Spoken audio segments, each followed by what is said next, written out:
দিল্লির কোচিং সেন্টারে দুর্ঘটনার মৃত্যুতে ভিডিও ভাইরাল, 3 পড়ুয়ার দেহ উদ্ধার, গ্রেপ্তার মালিক সহ 2। দিল্লির কোচিং সেন্টারের দুর্ঘটনায় সেন্টারের মালিক এবং কোঅর্ডিনেটরকে গ্রেফতার করেছে পুলিশ।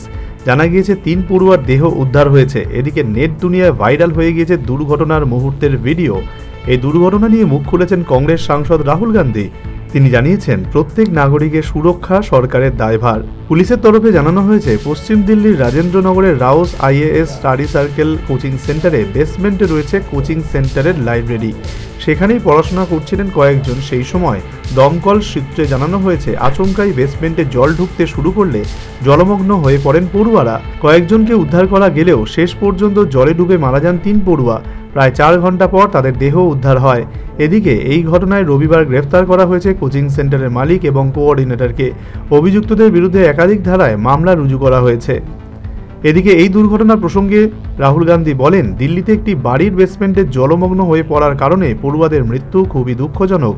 কয়েকদিন আগে বৃষ্টিতে বিদ্যুৎস্পৃষ্ট হয়ে এক শিক্ষার্থীর মৃত্যু হয়েছিল। শোকাহত পরিবারের সকলের প্রতি আমি আন্তরিক সমবেদনা জানাই। পরিকাঠামোর এমন ধস আসলে সিস্টেমের যৌথ ব্যর্থতা। নিরাপদ ও সুখকর জীবন প্রতিটি নাগরিকের অধিকার এবং সরকারের দায়িত্ব। প্রকাশ্যে এসেছে দুর্ঘটনার মুহূর্তের ভিডিও। হৃদেশ চৌহান নামের এক ইউজার এক্স হ্যান্ডেলে ভিডিওটি শেয়ার করে লেখেন, আমি ওই দুর্ঘটনা থেকে বেঁচে ফেরা পড়ুয়াদের একজন। 10 মিনিটের মধ্যে জলে ভরে যায় বেসমেন্ট। তখন বাজে 6:40। পুলিশে খবর দেওয়া হয়, কিন্তু তারা 9টার আগে আসতে পারেনি। ততক্ষণে আমার 3 জন সহপাঠীর মৃত্যু হয়েছে। এদিকে রবিবার এই ঘটনার প্রতিবাদে পুলিশের বিরুদ্ধে বিক্ষোভ দেখায় ছাত্রছাত্রীরা। তাদেরকে ঘটনাস্থল থেকে সরিয়ে দিতে সচেষ্ট হতে দেখা যায় পুলিশ কর্মীদের। বিক্ষোভকারী ছাত্রছাত্রীদের পুলিশ ভ্যানে করে অন্যত্র সরিয়ে নিয়ে যাওয়া হয়। Bureau report, news vanguard.